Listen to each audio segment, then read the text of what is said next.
ஒரு பெரியவர் உட்கார்ந்துருக்கிறார். அவரை சுற்றி அவருடைய தோழர்கள் உட்கார்ந்துருக்கிறாங்க. ஏதோ ஒரு முக்கியமான செய்தியை அவர் அவங்களுக்கு சொல்லிகிட்டு இருக்கிறார். அவங்களும் ஆர்வமாக கேட்டுக்கிட்டு இருக்கிறாங்க. இந்த சமயத்தில் யாரோ ஒரு ஆள் வேகமாக அங்கே வர்றார்.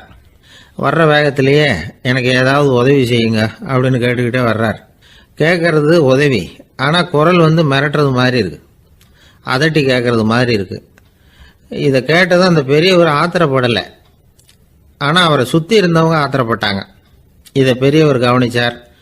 கொஞ்சம் அமைதியாக இருங்கன்னார். வந்தவரை கூப்பிட்டார். அவருக்கு சில பொருள்களை கொடுத்தார். என்னங்க இப்போ உங்களுக்கு மகிழ்ச்சி தானே அப்படின்னார்.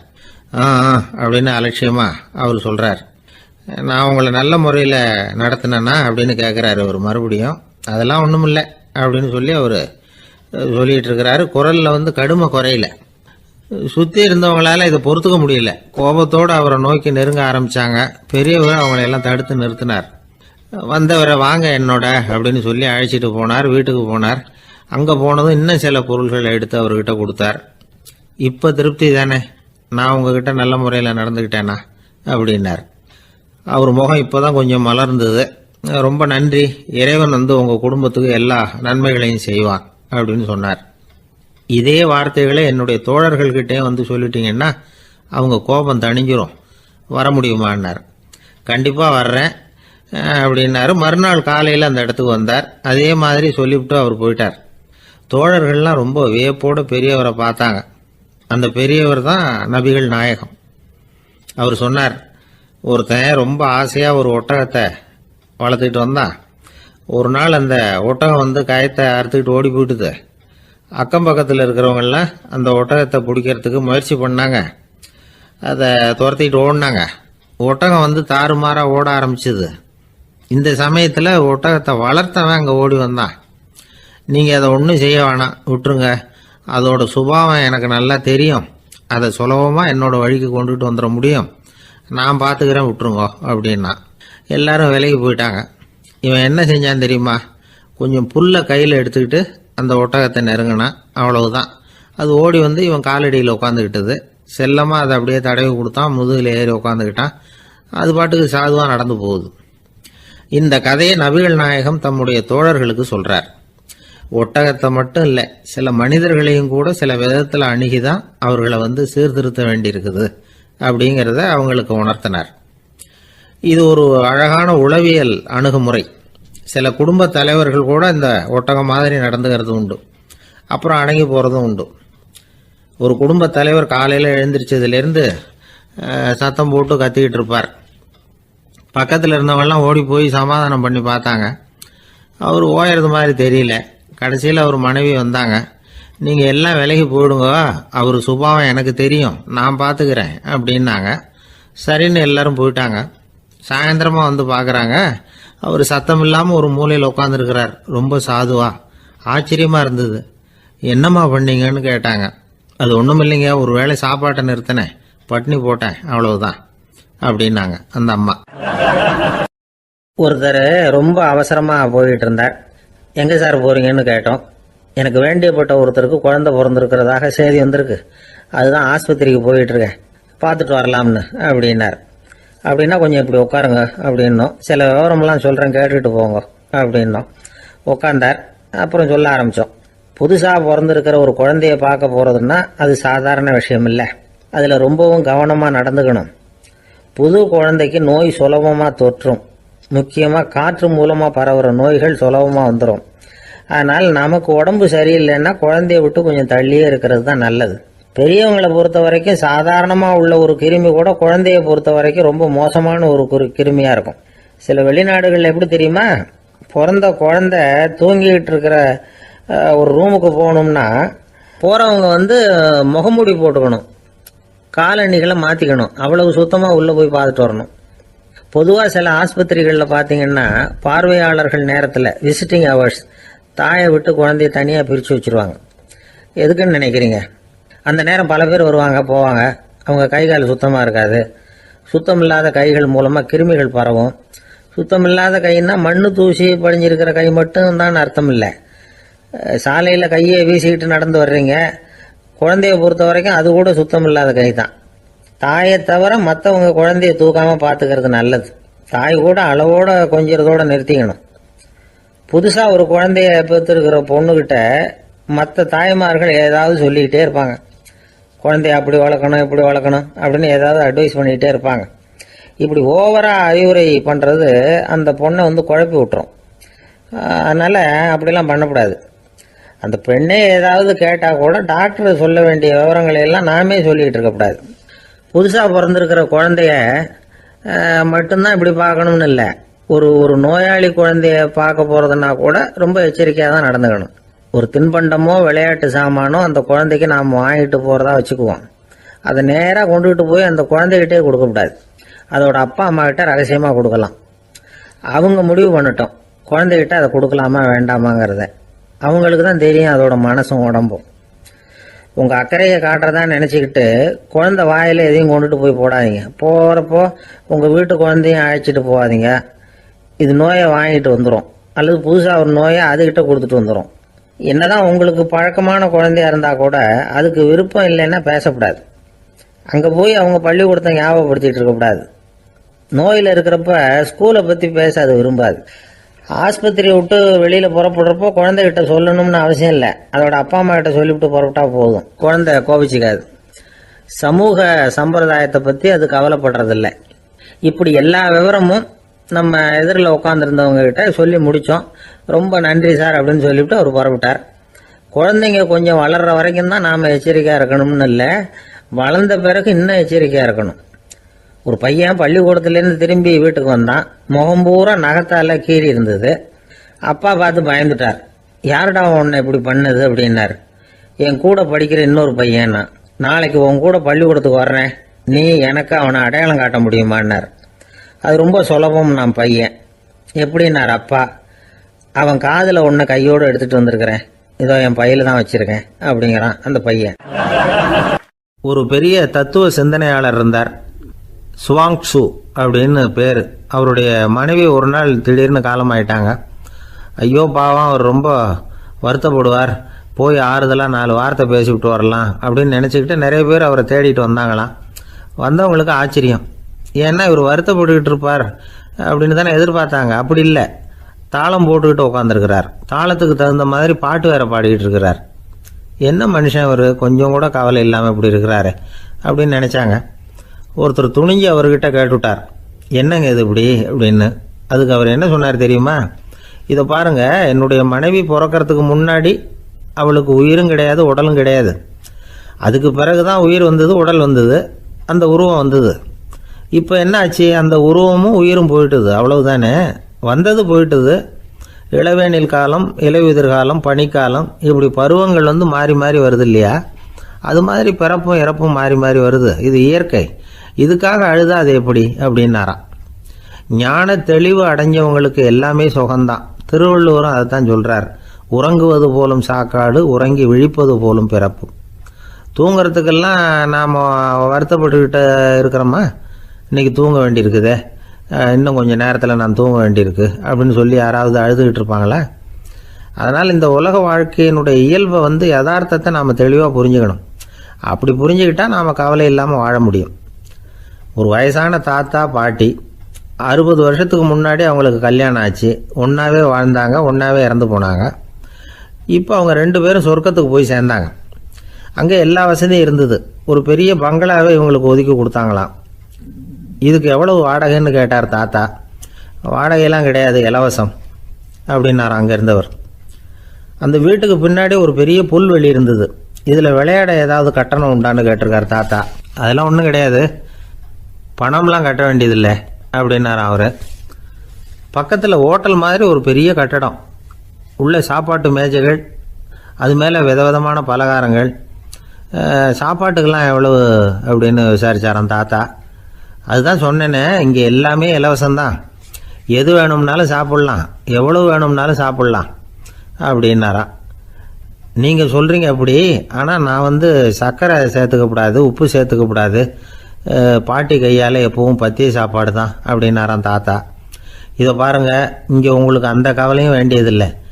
இங்கே நீங்கள் ஸ்வீட்டு சாப்பிட்லாம், காரம் சாப்பிட்லாம், உங்களுக்கு எந்த நோயும் வராது அப்படின்னாராம் அங்கே சொர்க்கத்தில் இருந்தவர்.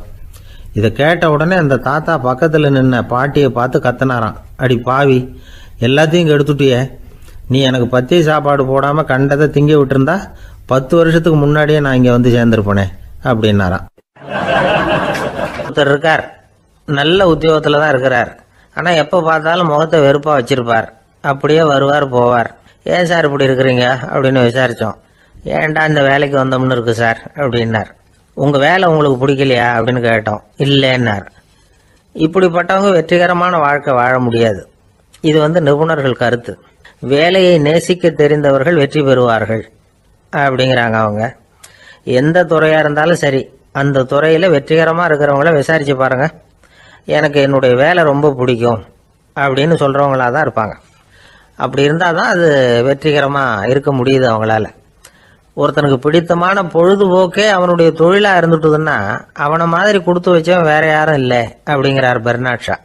ஒரு தடவை மன்னர் ஹுமாயூன் உயிரை தண்ணீர் முண்டு ஊற்றுகிற தொழிலாளி ஒருத்தர் காப்பாத்தினாராம் அந்த ஹுமாயூன் உயிரை.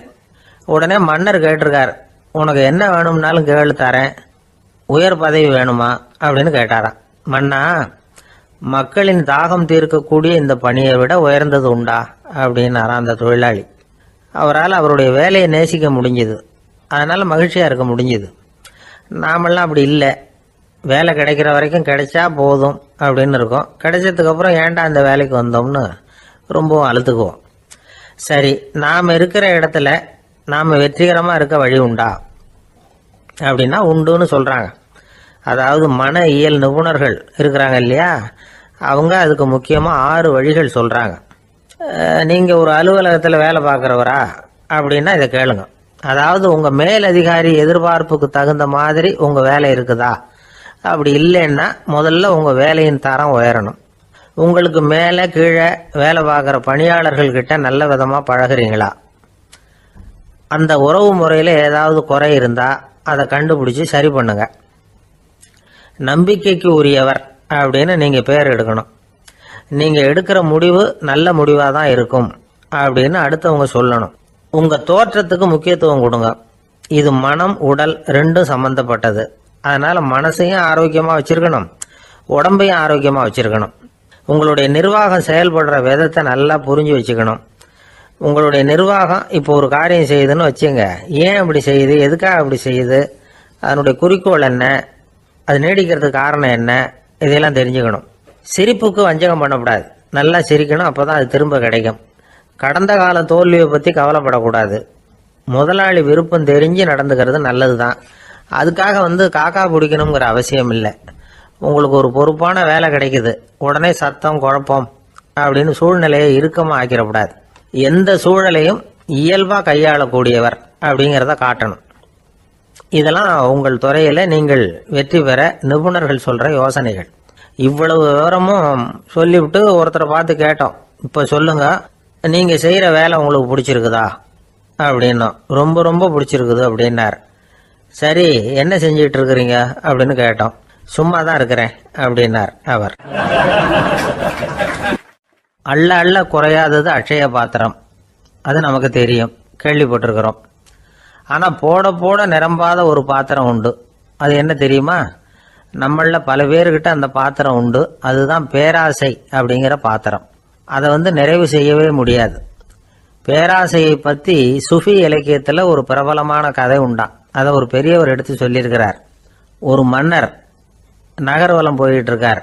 ஒரு பிச்சைக்காரன் மன்னர் எதிரில் வர்றான். பிச்சை போடுங்கிறான். என்னுடைய அமைதியை கெடுக்காதே போங்கிறார் மன்னர். அவன் சிரிக்கிறான். அரசே, உங்களுடைய அமைதி கெடக்கூடிய நிலையில் இருந்தா அதுக்கு பேர் அமைதியே கிடையாது அப்படின்னு நானா. எதிரில் நிற்கிறது வெறும் பிச்சைக்காரன் இல்லை, யோகி அப்படிங்கிறத மன்னர் புரிஞ்சுக்கிட்டார். துறவியே, உங்களுக்கு என்ன வேணும்னாலும் கேளுங்க, கொடுக்குறேன்னாராம். அந்த துறவி மறுபடியும் சிரிக்கிறார். அரசே, உங்களால் முடியாததையெல்லாம் கொடுக்க முடியும்னு சத்தியம் செய்யாதீங்க அப்படின்னார். மன்னருக்கு கோபம் வந்துட்டுது. என்ன இவர் இப்படி சொல்றாரு அப்படின்னு நினைச்சார். நகர்வலத்தை பாதியிலேயே நிறுத்தினார். வாங்க அரண்மனைக்குன்னார். துறவியை அழைச்சிக்கிட்டு அரண்மனைக்கு வந்துட்டார். துறவி தன்கிட்ட இருந்த பிச்சை பாத்திரத்தை நீட்டினார். இது நிறைய எனக்கு பொற்காசுகள் வேணும் அப்படின்னாராம். அவ்வளவுதானா, இது ஒரு பெரிய காரியமா அப்படின்னு கையை தட்டினாராம் மன்னர். ஒரு பெரிய தாம்பாளம் நிறைய பொற்காசுகள் சேர்ந்தது. அதை அள்ளி போட்டார். போட போட அந்த பிச்சை பாத்திரம் நிரம்பவே இல்லை. பொற்காசுகள் போட போட அவ்வளவையும் உள்ளே வாங்கிக்கிட்டே இருக்குது.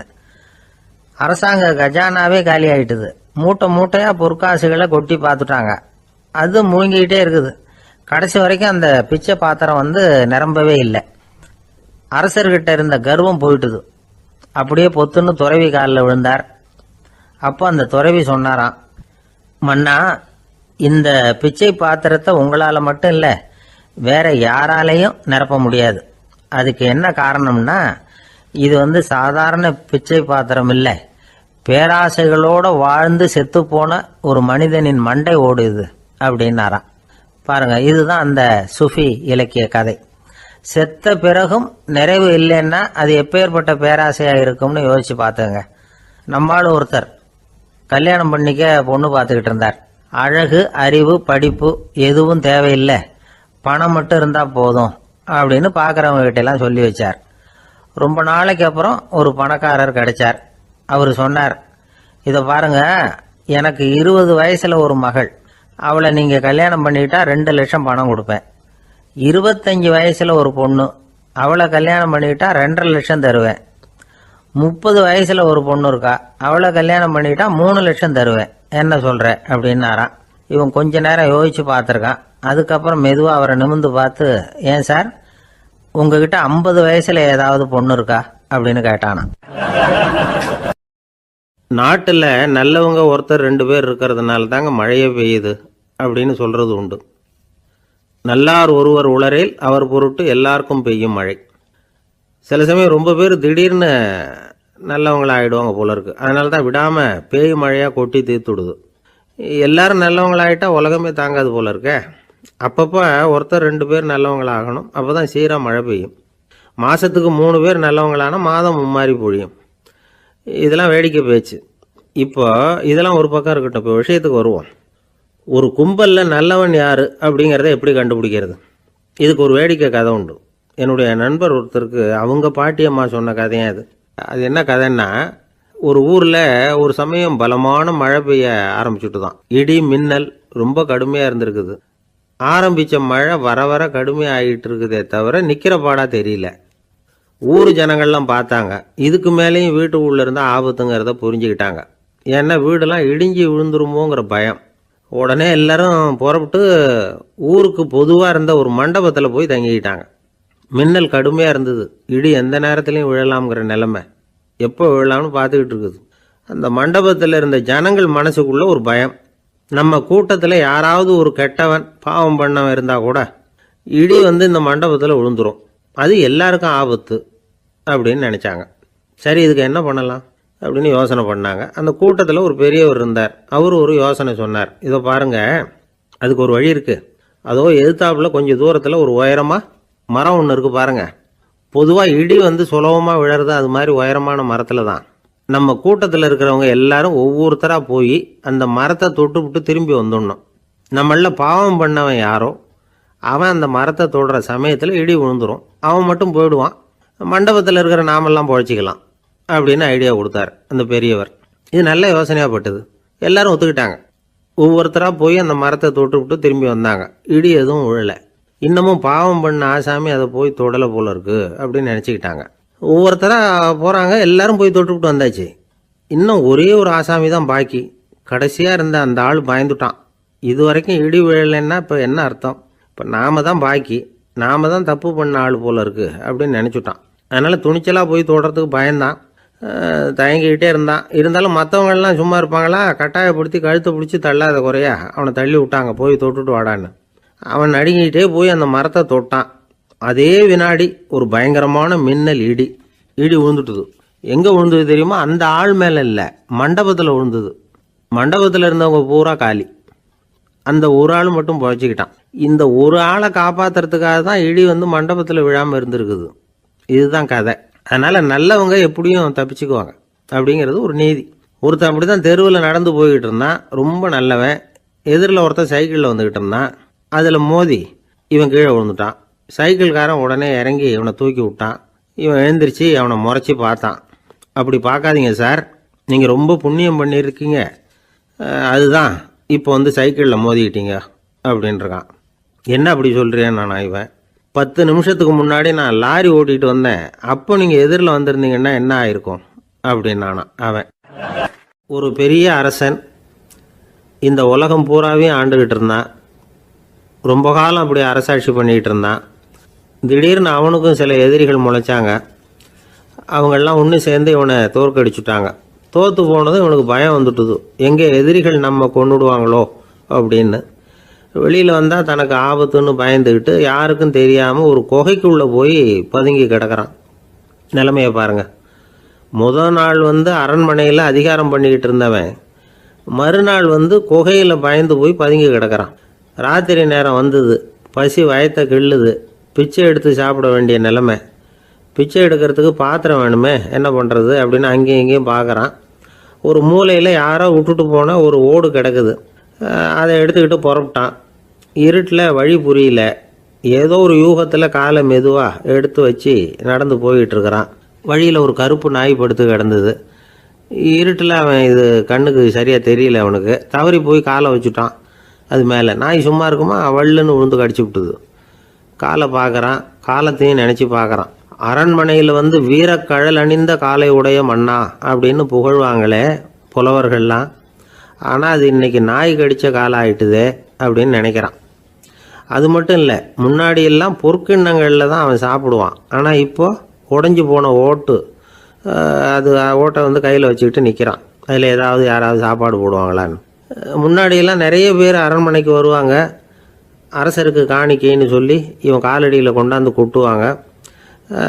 அப்போலாம் இவன் அந்த ஜனங்களுடைய முகத்தை திரும்பி கூட பார்க்கறதில்ல, ரொம்ப கர்வமாக உட்காந்துருப்பான். அதே ஆள் இன்றைக்கி எல்லார் கண்ணுலேயும் படுறது மாதிரி பிச்சை எடுத்துக்கிட்டு இருக்கிறான். அப்போலாம் காணிக்கைகளை தன்னுடைய கையால் வாங்கிறது தனக்கு கௌரவ குறைச்சல்னு நினச்சி தன்னுடைய வேலைக்காரங்களை விட்டு தான் அதை வாங்க சொல்லுவான்.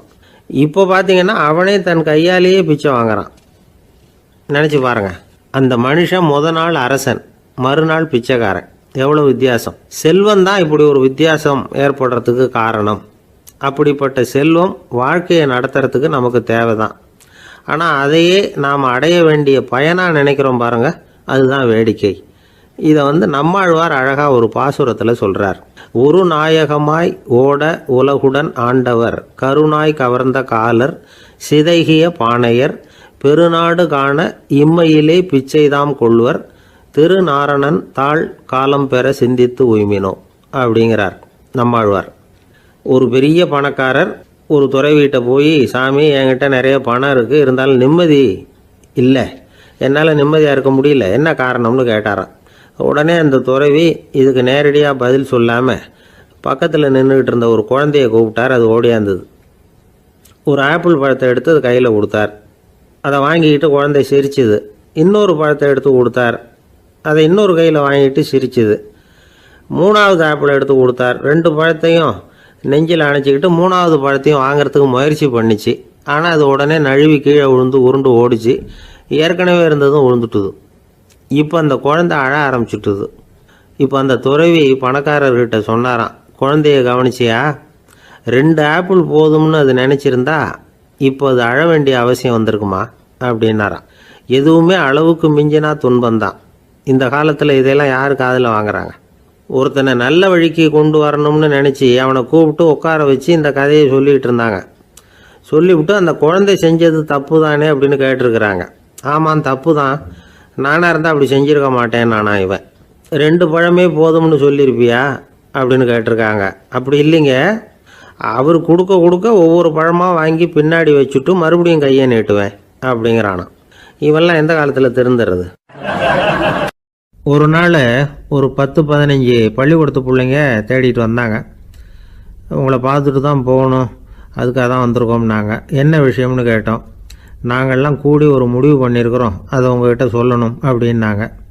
அதுவும் ஒரு வாண்டு பையன் அதை சொன்னான். என்ன முடிவு அது அப்படின்னு கேட்டோம் ரொம்ப ஆர்வமாக.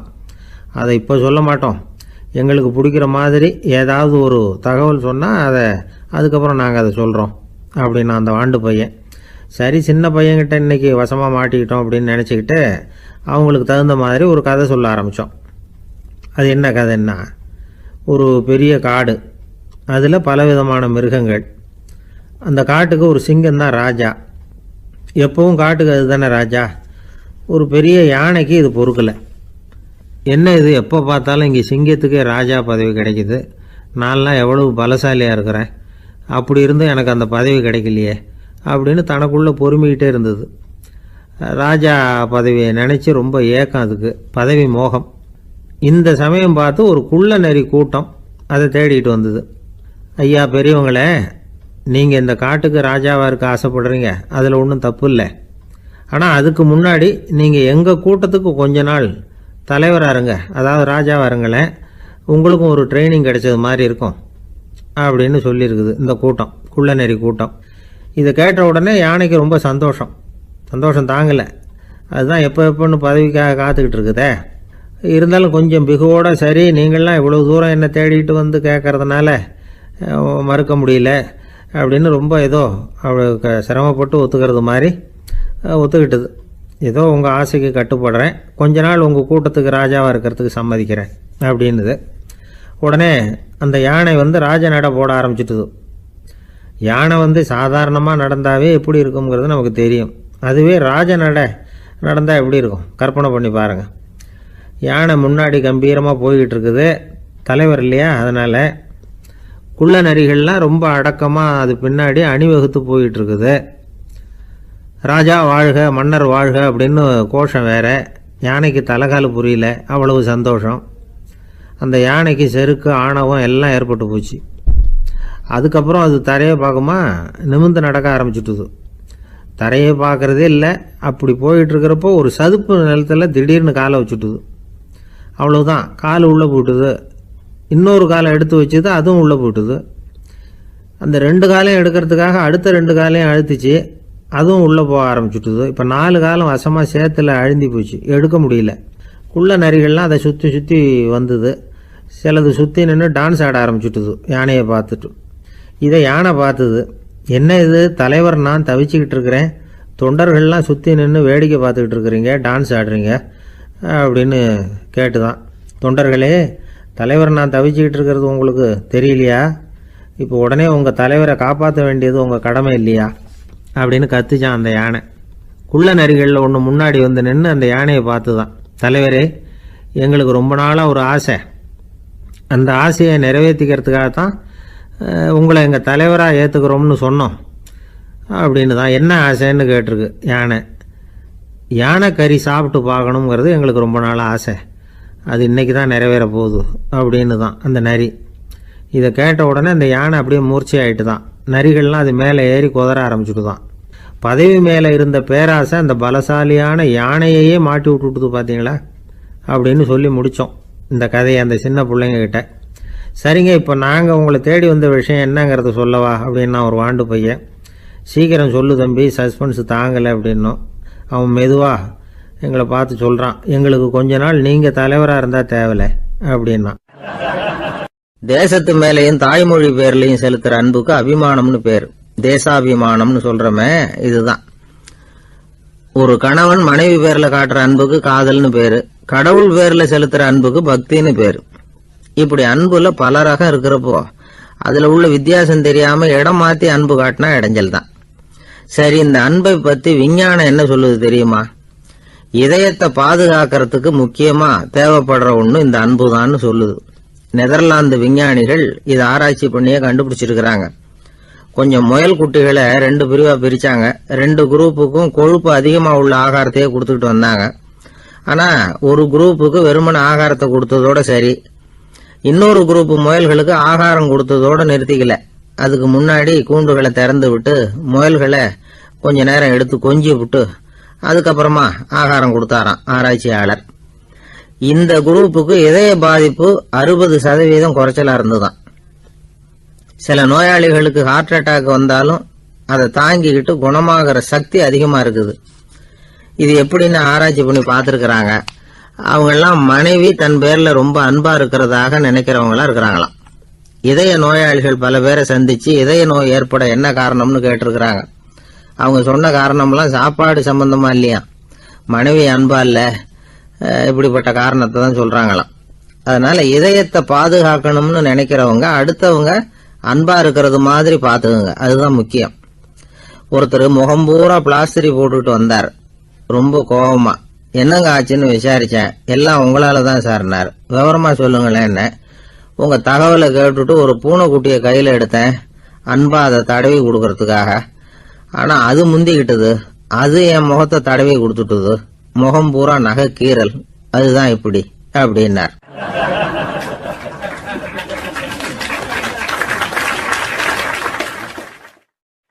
அமெரிக்க ஜனாதிபதி ஆப்ரஹாம் லிங்கன் ஒரு நாள் தன்னோட கோச்சு வண்டியில தலைநகரான வாஷிங்டனுக்கு போயிட்டு இருக்கிறார். கோச்சு வண்டி ஒரு சாலையில போயிட்டு இருக்கு. அந்த சாலைக்கு ஒரு பக்கத்துல பயங்கரமான சதுப்பு நிலம். சதுப்பு நிலம்னா அது புதைகுழி, புதை மணல்ங்கிறோம்ல, அது மாதிரி. அந்த சதுப்பு நிலத்துல யாராவது மாட்டிக்கிட்டா அவ்வளவுதான், ஆளை கொஞ்சம் கொஞ்சமா உள்ள அமுக்கிவிடும். தப்பிச்சு கரையேறது கஷ்டம். அப்படிப்பட்ட நிலம் அது. ஆப்ரஹாம் லிங்கன் ஏதோ ஒரு முக்கியமான அரசாங்க வேலையா போயிட்டு திரும்பி வந்துகிட்டு இருக்கிறார். அதனால அந்த சமயத்துல அவர் விலை வசந்த ஆடைகளை அணிஞ்சிருக்கிறார். அப்படி அவர் அந்த கோச்சு வண்டியில வந்துகிட்டு இருக்கிறாரு. அந்த சமயத்துல ஒரு காட்சி அவர் கண்ணுல பட்டுட்டுது. என்ன தெரியுமா? ரோட்டுக்கு பக்கத்துல இருந்த சதுப்பு நிலத்துல ஒரு இளம் பன்றி குட்டி சிக்கிக்கிட்டு தவிச்சுக்கிட்டு இருக்குது. பரிதாபமா கத்திக்கிட்டு இருக்குது. அதை பார்த்தார் லிங்கன். அவருக்கு என்ன மாதிரி ஆயிட்டுது. உடனே வண்டியை நிறுத்த சொன்னார். கீழே இறங்கினார். தன்னோட விலை வசந்த ஆடைகளை பத்தி லட்சியம் பண்ணவே இல்லை. தனக்கே ஆபத்து வரலாம்ங்கிறத பத்தியும் கவலைப்படல. தான் ஒரு குடியரசுத் தலைவருங்கிறத பத்தியும் அவர் நினைச்சு பார்க்கல. நேரம் அந்த சதுப்பு நிலம் பக்கமா போனாரு. அந்த சேத்துல இறங்கி பன்றிக்குட்டியை காப்பாத்தி கரைக்கு கொண்டுட்டு வந்து சேர்த்துட்டார். அதுக்கப்புறம் நிம்மதியா கோச்சு வண்டியில ஏறி வெள்ள மாளிகைக்கு வந்து சேர்ந்தார். ட்ரெஸ், உடம்பு பூரா சேரு சகதி. பாக்குறவங்களுக்கெல்லாம் ஆச்சரியமா போச்சு. அவங்களுக்கு ஒன்றும் புரியல. இவர் நேரா ட்ரெஸ்ஸு மாத்திக்கிறதுக்காக போனாரு. கோச்சு வண்டி ஓட்டிட்டு வந்தவன் கிட்ட போய் எல்லாரும் கேட்டாங்க என்ன ஆச்சு அப்படின்னு. அவர் வர்ற வழியில நடந்த விவரத்தை சொன்னார். ஆப்ரஹாம் லிங்கனுடைய இந்த இறக்க குணத்தை எல்லாரும் பாராட்டினாங்களாம், புகழ்ந்தாங்களாம். ஆனா இதுக்கு லிங்கன் என்ன பதில் சொன்னார் தெரியுமா? தயவு பண்ணி இந்த புகழ்ச்சியான பேச்சையெல்லாம் ஒதுக்குங்க, அதெல்லாம் வேணாம். அந்த சின்ன பிராணி சகதியில மாட்டிக்கிட்டு துடிச்சுக்கிட்டு இருந்தது, அதை பார்த்தேன். உடனே என்னுடைய இதயத்துல ஒரு முள்ளு தைச்சது மாதிரி ஒரு உணர்வு. அந்த முள்ளை பிடுங்கி எறிஞ்சேன், அவ்வளவுதான். உண்மையில அந்த பிராணிக்கு நான் உதவினேங்கிறத விட எனக்கு ஏற்பட்ட இன்னலை போக்கிட்டேன் அப்படிங்கறதுதான் உண்மை. அதுதான் பொருத்தம். அப்படி இருக்கிறப்போ இதுல புகழறதுக்கு என்ன இருக்குது அப்படின்னாரு ஆப்ரஹாம் லிங்கன். எவ்வளவு யதார்த்தமான வார்த்தைகள் பாருங்க. இந்த காலத்துல நம்மளையும் பல பேர் அப்படி உண்டு. நீச்சல் தெரியாத ஒரு ஆளு தண்ணியில இறங்கிட்டான். தண்ணி ஆழம்ங்கிறது அப்புறமா தான் தெரிஞ்சுது. தத்தளிக்க ஆரம்பிச்சுட்டான். வாழ்னு கத்துறான். கரையில நின்றுகிட்டு இருந்த ஒருத்தர் இதை பார்த்தார். உடனே அவருக்கு இதயத்துல முள்ளு தைச்சது மாதிரி ஒரு உணர்வு. உடனே குபீர்னு தண்ணியில பாஞ்சார். அவரை காப்பாத்தி கரைக்கு கொண்டுட்டு வந்து சேர்த்தார். இத பார்த்துக்கிட்டு இருந்த இன்னொருத்தர் காப்பாத்தின அந்த ஆளை பாராட்டி புகழ்ந்தார். என்ன புகழாதீங்க சார் அப்படின்னார் அவர். ஏன்னு கேட்டார் இவர். நான் அந்த ஆளை ஏன் காப்பாத்தினேன் தெரியுமா? அவன் நேத்திக்கு என்கிட்ட 300 ரூபா கடன் வாங்கியிருக்கிறான். இவன் தண்ணியில போட்டான்னா நான் கொடுத்த கடனும் தண்ணி